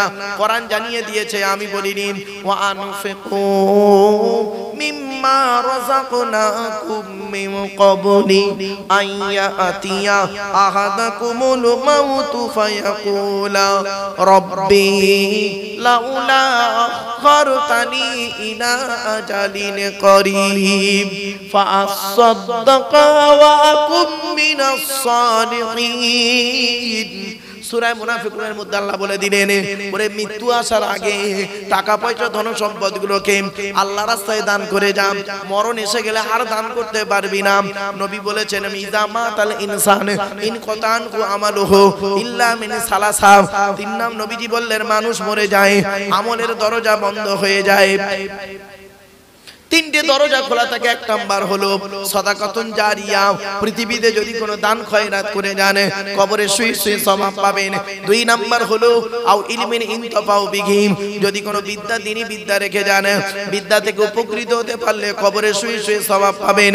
তিন নাম্বার হলো আও ওয়ালাদিন সালিহিন ইয়াদউ লাহু, পৃথিবীতে যদি নেক সন্তান জন্ম দিয়ে যান, ওই নেক সন্তান যদি দোয়া চায় কবরে শুয়ে শুয়ে সওয়াব পাবে। এই জন্য বাপেদের বলে যাচ্ছি, নেক সন্তান জন্ম দিয়ে যান, সন্তানকে সুশিক্ষায় শিক্ষিত করুন, সন্তানকে নামাজি করুন। আপনি নিজে নামাজ পড়ুন, সন্তানকে নামাজ পড়ার তাকিদ দিন। আপনি নিজে রোজা রাখুন, সন্তানকে রোজা রাখার তাকিদ দিন। আপনি নিজে কোরআন পড়ুন, সন্তানকে কোরআন পড়ানো শিখিয়ে নিন। তাহলে দেখবেন নবীজি বলেছেন দুনিয়াতে শান্তি সম্মান পাবে, আর বাপ তুমি কিয়ামতের মাঠে আর ধরা পড়বে না। আমরা তো বাপ হয়ে বাপের দায়িত্ব পালন করি না। জন্ম দিয়েছি, বাপ হয়ে গেছি, ব্যবসা বাণিজ্য আছে, আমি মরে গেলে সব ছেলে পেয়ে যাবে, দোকানটা সমেত পাবে, 1.5 কেজি সোনা কি হয়তো কিলো 5 সোনা পাবে, আর সব গাড়ি বাড়ি সব পেয়ে যাবে, ছেলে থাকবে, ব্যাস। তোমার কি আছে? তোমার কিচ্ছু নেই। তুমি কিনে কবরে যাবে, তুমি কিনে কবরে যাবে, তোমার কিচ্ছু নেই। শুনে রেখে দিই, এ জীবন শুরু হয়েছে 150 টাকায়, এ জীবন শেষ হবে 1500 টাকা। যে মানুষটা আজকে মারা গেল, ইন্তেকাল করেছে, কাল তার মাটি হয়ে যাবে। যেদিন উনি পৃথিবীতে এসেছিলেন সেদিন সবথেকে দামি কাপড়টা ওর বাম্মা কিনে দিয়েছিল, ওনার বাম্মা। কত হবে? 100 থেকে 150 টাকা দাম। নিজে পড়তে পারেনি, অন্যই পরিয়ে দিয়েছিল। আল্লাহ বলে দেখ, জীবনের প্রথম কাপড় তার দাম 150 টাকা, নিজে পড়তে পারিসনি, অন্যই পরিয়ে দিল। আর জীবনের শেষ কাপড় নাম হলো তার কাফন, দাম হলো 1500 টাকা। নিজে পড়তে পারবি না, অন্যই পরিয়ে দেবে। তো জীবনের প্রথম কাপড় 150 টাকা, নিজে পড়তে পারলি না, অন্যই পরিয়ে দিল। জীবনের শেষ কাপড় 1500 টাকা, নিজে পড়তে পারলি না, অন্যই পরিয়ে দিল। বাকি যা এই পৃথিবীতে করেছিস, চোখ কান নাক হাত পা মুখ দিয়ে রাত জেগে মুখ থেকে রক্ত বের করে, মানে যা গাড়ি বাড়ি সোনা দানা করেছিস সব শেষ। এই জন্য ছোট হুজুরকে বলে একটা কথা বলতেন, কুদরতে আজিম তার কে বুঝিতে পারে, অজ্ঞান হইবে জ্ঞানী ধ্যান যদি করে। বেওফাই দুনিয়া কেন ভোলা মন, দিবানিশি করো তুমি খোদাকে স্মরণ। গুনাহে ডুবিয়া গেলি ওরে বেশরম, কিয়ামতের দিন তুই করিনি গমন। পানি পানি করে তুমি পড়ে খাপে খাপি, পরে সারি তাড়াতাড়ি দেবে তালা চাবি। মালেকুল মউত তোর জান যাবে লইয়া, ঘরওয়ালা করে দাঙ্গা ভাগেরও লাগিয়া। আপনি মারা যান না, বেশি নয়, 1 কিলো সোনা থাকুক আপনার, 1 কিলো সোনা আছে আপনার, আপনি মারা গেছেন, দেখবেন মালেকুল মউত তোর জান যাবে লইয়া, ঘরওয়ালা করে দাঙ্গা ভাগেরও লাগিয়া। বাপের কি হবে এখন ঠিক নাই, 2 ভাই এখন দেখতে সোনার সেই কিলো 1 কেজি সোনাটা কোথায় আছে। তোর ধনে অন্য জনে উড়াইবে বাহার, তুমি হবে খোরাক ও মাটির পোকা। বন্ধুরে, অন্ধকার নীরব নগরে চলে যাব যেদিন, সেই দিন আর কেউ আমার খবর নেবে না, কেউ কবরের ধারে গিয়ে একবার কাঁদবে না, 2-1 যাবে কেউ কেউ, আবার সব ভুলে যাবে। মনে রেখো, পৃথিবীতে এমন কিছু করে যাও, কবরে শুয়ে শুয়ে সওয়াব পাবে। তাই আল্লাহ পাক জানিয়ে দিচ্ছেন 3 নাম্বার কি, ওয়াল্লাযীনা ইউমিনুনা বিমা উনজিলা ইলাইকা ওয়া মা উনজিলা মিন ক্বাবলিক ওয়া বিল আখিরাতি হুম ইউকিনুন। আল্লাহ বলছেন ওই সমস্ত মানুষরা মুমিন মুত্তাকি, যারা নাকি ঈমান এনেছে, আল্লাহ পাক যা নাজিল করেছে তার উপরে না ঈমান এনেছে, অর্থাৎ কোরআনের উপরে ঈমান এনেছে, কোরআন মোতাবেক জীবন যাপন করেছে, আর ওয়াল্লাযীনা ইউমিনুনা বিমা উনজিলা ইলাইকা ওয়া মা উনজিলা মিন ক্বাবলিক, এবং নবী তোমার আগে যেগুলো নাজিল হয়েছে তার উপরেও তারা ঈমান এনেছে, অর্থাৎ তাওরাতকে বিশ্বাস করেছে, ইনজিলকে বিশ্বাস করেছে, জবুরকে বিশ্বাস করেছে। মনে রাখবেন, সমস্ত ধর্মগ্রন্থ বিকৃতি হয়েছে, পরিবর্তন হয়েছে। ওরে বাবা, অক্ষর পরিবর্তন হয়েছে, হুকুম পরিবর্তন হয়েছে, অনেক কিছু নিজেরা করে ফেলেছে। পৃথিবীর একটাই ধর্মগ্রন্থ, নাম হলো তার এই কোরআনুল মাজিদ। আজও পর্যন্ত একটা অক্ষরের পরিবর্তন কেউ করতে পারেনি। এই কোরআন এমন একটা কিতাব, পৃথিবীর সমস্ত কোরআন যদি ফেলে দেওয়া হয়, একটা কোরআনের হাফেজকে আল্লাহ জিন্দা রাখবে, আবার হাজার হাজার কোরআন তৈরি করে নেবে। জোরে বলুন সুবহানাল্লাহ। পৃথিবীর এমন কোন ধর্মগ্রন্থ নেই যে সেটাকে হৃদয়ের মধ্যে মুখস্থ করতে পারে।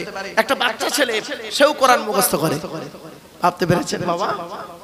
এরপরে আল্লাহ পাক বলছেন, ওয়া বিল আখিরাতি হুম ইউকিনুন, আখিরাতের উপরে তারা ইয়াকিন বিশ্বাস রাখবে।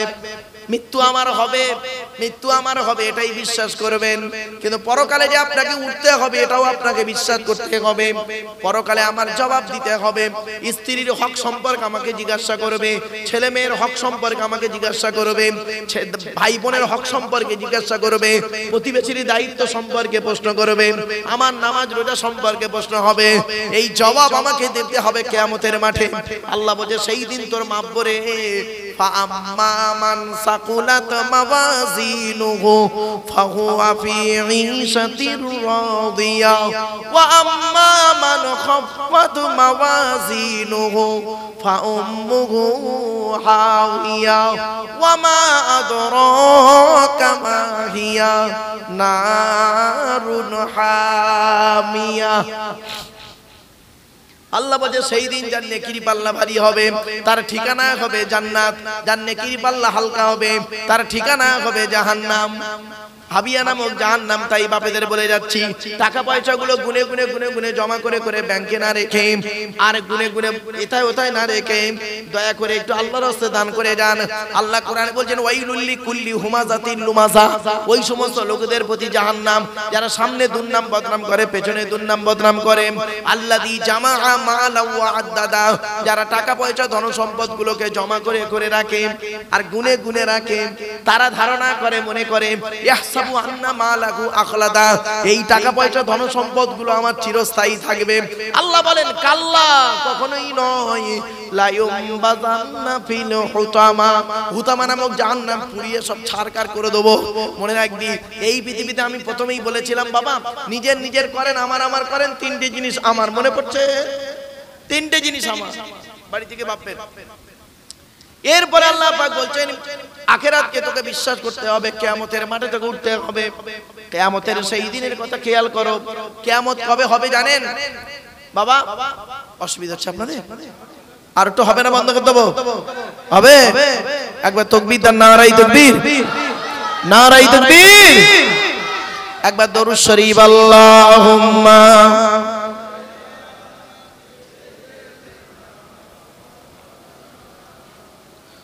وعلى آلهم سيدنا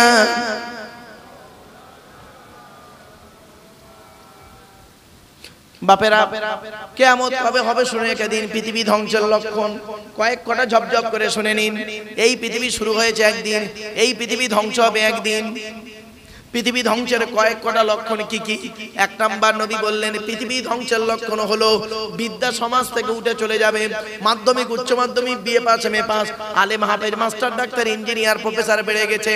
বুড়ো বুড়ি বাম্মার অনেকে ভাতও দেয় না, খবরও নেয় না, ঠিক না বেঠি? দুই নাম্বার বলা হয়েছে পৃথিবী ধ্বংসের লক্ষণ হলো ওয়ায়ুকসারু জিনা, ব্যভিচার বেড়ে যাবে, ব্যভিচার বেড়ে যাবে। ঘরের ভেতরে এখন ব্যভিচার চলছে, ঘরের বাইরে এখন ব্যভিচার চলছে। তিন নম্বরে বলা হয়েছে ওয়ায়ুকসারু শুরুবুল খমার, মদ পান বেড়ে যাবে, মদ খাওয়া বেড়ে যাবে। চার নম্বরে বলা হয়েছে নারীর সংখ্যা বেড়ে যাবে। পাঁচ নম্বরে বলা হয়েছে পিতামাতার অবাধ্য সন্তান হবে, পিতামাতার অবাধ্য সন্তান হবে। ছয় নম্বরে বলা হয়েছে জলোচ্ছ্বাস দেখা দেবে। সাত নম্বরে বলা হয়েছে ভূমিকম্প দেখা দেবে, কোন কোন ভূমিকম্প দেখা দেবে। আট নম্বরে বলা হয়েছে অজানা রোগের আবির্ভাব ঘটবে। তারপরে বলা হয়েছে ইয়াজুজ মেজুজ ইয়াজুজ মাজুজের আবির্ভাব ঘটবে। পৃথিবী ধ্বংসের লক্ষণ হলো অযোগ্য ব্যক্তিরা নেতৃত্ব দেবে, যার যে সম্পর্কে কোনো জ্ঞান নেই। অযোগ্য ব্যক্তিরা নেতৃত্ব দেবে, যার যে সম্পর্কে কোনো জ্ঞান নেই। ও বাবা রাগ করবেন না, গ্রামের প্রধান নিজের নামটাও সই করতে পারে না, ও হলো গ্রামের প্রধান। ওর নিজের চরিত্র খারাপ, ও লোকের ক্যারেক্টার সার্টিফিকেট দিচ্ছে। রাগ করবেন না। পৃথিবী ধ্বংসের লক্ষণ হলো শিক্ষিত লোকেরা অশিক্ষিত লোকেদের সম্মান করবে ভয়েতে। পৃথিবী ধ্বংসের লক্ষণ হলো স্বামী স্ত্রীর মধ্যে ঘন ঘন গন্ডগোল দেখা দেবে। তাই আল্লাহ পাক বললেন এই পৃথিবী ধ্বংস করব কিভাবে, শুনে নাও। কুলু হুয়াল কাদিরু আলা আইয়াবাসা আলাইকুম আযাবাম মিন ফাওকিকুম আও মিন তাহতি আরজুলিকুম আও ইয়ালবিসাকুম শিয়াআ ওয়া ইউযিকা বা'দাকুম বা'সা বা'দ। সূরা আনামের মধ্যে আল্লাহ পাক বলে দিলেন, ওরে দুনিয়ার মানুষ শোনো, হে নবী তুমি বলে দাও আমার আযাব আসবে তিন ধরনের। করকম আল্লাহর আযাব আসবে, তিন রকমের আযাব পৃথিবীতে আল্লাহ দেবে। এক নাম্বার হলো আকাশ থেকে আমি আল্লাহ আযাব দেব। বুঝতে পারছেন? আকাশ থেকে আযাব মানে ঝড় বা বৃষ্টি বাদলা বজ্রাঘাত পড়বে, উল্কা পড়বে, শেষ হয়ে যাবে। দুই নাম্বার হলো আল্লাহ বলে তোদের পায়ের তলা থেকে গজব দেব। তার মানে কি? পায়ের তলা থেকে ভূমিকম্প দেবো, বন্যা দেবো, ডুবিয়ে দেবো। তিন নাম্বার হলো কি? আমি আল্লাহ আর একটা আযাব দেবো, তোদের নিজেদের মধ্যে গন্ডগোল পাকিয়ে তোরা নিজেরাই মারামারি করে শেষ হয়ে যাবি। আল্লাহর নবী আল্লাহর কাছে তিনটে জিনিস চেয়েছিলেন, শুনে নিন। আল্লাহর নবী আল্লাহর কাছে তিনটে দোয়া চেয়েছিলেন, দুটো দোয়া কবুল হয়েছে, একটা দোয়া কবুল হয়নি। শুনে যান কি কি। এক নাম্বার আল্লাহর নবী বললেন, মুহাম্মদ সাল্লাল্লাহু আলাইহি ওয়াসাল্লাম বললেন, ওগো রব্বুল আলামিন দয়াময়, আমার উম্মতদেরকে আল্লাহ পানিতে ডুবিয়ে মেরে দিও না। আমার আল্লাহ বললেন, নবী এ দোয়া আমি আল্লাহ কবুল করে নিলাম। তোমার উম্মতদের জীবনে কোনোদিন আমি আল্লাহ পানিতে ডুবিয়ে মারবো না। যদি তোমার উম্মতের মধ্যে কেউ পানিতে ডুবে মরে যায়, তাকে আমি আল্লাহ শহীদের মর্যাদা দিয়ে দেব। কি বুঝলে?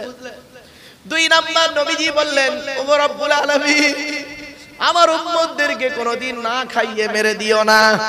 আল্লাহ পাক বললেন, নবী টেনশন নেবার প্রয়োজন নেই, আমি আল্লাহ তোমার উম্মতদেরকে খাইয়ে দাইয়ে ভালো করে তারপর জানটা নেব। আজই মানে একটা মৃত খবর এসেছে বলেতে, নইলে মুডটা একটু চেঞ্জ হয়ে গেল। যাই হোক, তিন নাম্বার দোয়াটা আল্লাহর দরবারে কবুল হয়নি। তিন নম্বরে নবীজি দোয়া করেছিলেন, গো আল্লাহ আমার উম্মতরা যেন নিজেদের মধ্যে মারামারি করে না মরে। আল্লাহ এই দোয়াটাই কবুল করেনি। এ মুসলমান দেখবেন নিজেদের মধ্যেই মারামারি করে, ধর্মের মধ্যে মারামারি করতে শেষ। শুনে নিন, জিহাদের দুটো ভাগ, জিহাদু ফিদ্দিন আর জিহাদু লিদ্দিন।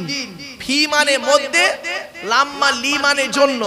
তাহলে জিহাদু ফিদ্দিন মানে কি? ধর্মের মধ্যে যুদ্ধ করা। আর জিহাদু লিদ্দিন ধর্মের জন্য যুদ্ধ করা। দুটো এক।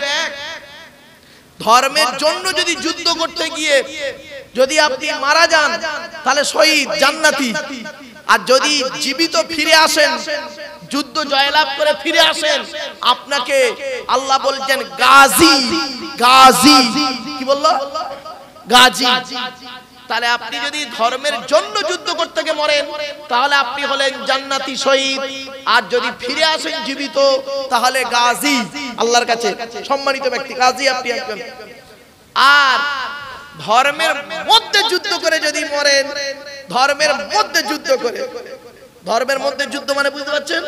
ওই প্রথমেই আমি বক্তব্যতে বলেছি, খেয়াল করছেন না হয়তো, ওই টুপির মারামারি, গোল টুপি, লম্বা টুপি, চারা জামা, ফাড়া জামা, তবলিগি, পুরপুরা, বেরেলি, ওয়াহাবি নিজেদের মধ্যে মারামারি করছে। ও মুসলমান, ও মুসলমান, এ ওর কাফের বলছে, ওর কাফের বলছে। শুনে রেখে দিই, এই করতে করতে যদি মারা যাও বাবা, হ্যাঁ অনেক দেখবেন এই করতে করতে মরে, নিজেদের মধ্যে মরে। তো মরার পরে দেখবেন যে দলের লোক মরলো, ওই দলের লোক শহীদ বলে তাকে সুনাম দেখে দিল। আল্লাহ শহীদ বলছে না, তুই শহীদ বলে কি করবি? ঠিক না বেঠিক? বাড়িতে ভাববেন, খবরদার এই জিনিস থেকে দূরে সরে থাকুন। আল্লাহ পাক কোরআনে বলেছেন, আমি বলিনি, দলিলটা দিয়ে দিচ্ছি। আল্লাহ বলছেন সূরা আরাফের মধ্যে, তওবা সূরা আনামের মধ্যে আল্লাহ বলছেন 8 পারা 9 পৃষ্ঠায়, ইন্নাল্লাযীনা ফাররাকু দীনাহুম ওয়া কানু শিয়া'আন লাস্তা মিনহুম ফি শাইইন ইন্নামা আমরুহুম ইলাল্লাহ সুম্মা ইউনাব্বিউহুম বিমা কানু ইয়াফআলুন। আল্লাহ পাক বলছেন, এ নবী তুমি শুনে নাও, নিশ্চয়ই যারা ধর্মের মধ্যে পৃথক করেছে, ধর্মের মধ্যে বিভেদ তৈরি করেছে, ধর্মের মধ্যে যারা গন্ডগোল পাকিয়েছে, ধর্মের মধ্যে মানুষকে পৃথক করেছে, তাদের সঙ্গে নবী তোমার কোনো সম্পর্ক নেই। হয়েছে? আপনি কি বলছেন? এমন পার্থক্য করে দিয়েছি আমরা মানুষের মধ্যে, একে অপরকে সালাম পর্যন্ত দেয় না। ঠিক না বেঠিক? হতে পারে আপনার মত আলাদা, আমার মত আলাদা। আপনার মতে কোরআন হাদিস ইজমা কিয়াস আছে, আমার মতে কোরআন হাদিস ইজমা কিয়াস আছে। তাহলে আমি আপনাকে কাফের বলে দেব? আপনি কোনদিন একটা ফতোয়া দেখাতে পারবেন যে ইমাম আজম আবু হানিফা রাহমাতুল্লাহ আলাইহি, ইমাম শাফি, ইমাম মালিক, ইমাম আহমদ বিন হাম্বলকে কাফের বলেছে? বলেনি। ইমাম আবু হানিফা রাহমাতুল্লাহ আলাইহি যেদিন ইন্তেকাল করেছেন সেদিন ইমাম শাফির জন্ম হয়েছে। ভালো করে শুনে নিন, ইমাম আবু হানিফা রাহমাতুল্লাহ আলাইহির জন্ম হলো 80 হিজরি, আর ইমাম মালিকের জন্ম হলো 93 হিজরি। কিছু বুঝতে পারছেন? আর 150 হিজরিতে ইমামে আজম আবু হানিফা রাহমাতুল্লাহ আলাইহি ইন্তেকাল করেছেন, আর 150 হিজরিতে ইমাম শাফির জন্ম হয়েছে। তো ইমাম আবু হানিফাকে দেখেছে কে? ইমাম মালিক। তো ইমাম মালিককে গিয়ে ইমাম শাফি প্রশ্ন করছে, ইমাম শাফি ইমাম মালিককে প্রশ্ন করছে, উনি তো ইমাম আবু হানিফাকে দেখেননি। ইমাম শাফি তো বলছে, আমার আইতা আবা হানিফা, আপনি কি আবু হানিফাকে কোনোদিন দেখেছেন?